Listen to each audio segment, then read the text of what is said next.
আমার ছোট্ট থেকে মনসা পুজোর খুঁটিনাটি জেনেছি আমার মামের কাছ থেকে। মাম মানে আমার ঠাকুমা।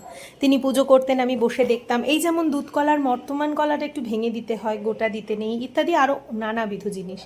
মাম চলে গিয়েছে, আজ 1-1.5 বছর হতে চলেছে, কিন্তু কোথাও বলতে মামের সেই পুজো দেওয়াটা এখনই, মনসা পুজো দিতে যাব বা মাকে পুজো দেব, সেই টানটা বোধহয় সেখান থেকেই আমার হয়েছে। যে শাড়িটা নিয়ে গিয়েছিলাম পুজো দিতে, মাকে শাড়িটা পরিয়ে দেওয়া হলো। তারপর পুজোর কাজ গোছানোতে একটু সহযোগিতা করলাম। বলা হয়নি, পুজোটা হয়েছে আমারই পাড়ায় এক দিদির বাড়িতে। তো সেখানেই গিয়েছিলাম এবার মাকে পুজো দিতে। আমি আগের বছরও গিয়েছিলাম, যারা আমার ব্লগ দেখো তারা হয়তো মনে করতে পারবে। সন্ধ্যাবেলা মেয়েকে নিয়ে গিয়েছিলাম। মেয়ে তো গিয়ে সেখানে ঠাকুর দেখে তো অবাক হয়ে দেখছিল। আসলে চকমকে ব্যাপারটা হঠাৎ হঠাৎ নতুন নতুন বুঝতে পারে তো। আর দেখো, সব জায়গায় গিয়ে আমার আকর্ষণ যিনি কারেন, তাকে তোমরা এক্ষুনি দেখতে পাবে। যেখানে আমি যাই আমার চোখে উনি ঠিক ধরা দেন। এসে দেখতে পেয়ে গেলে আমার ছোট্ট জগা।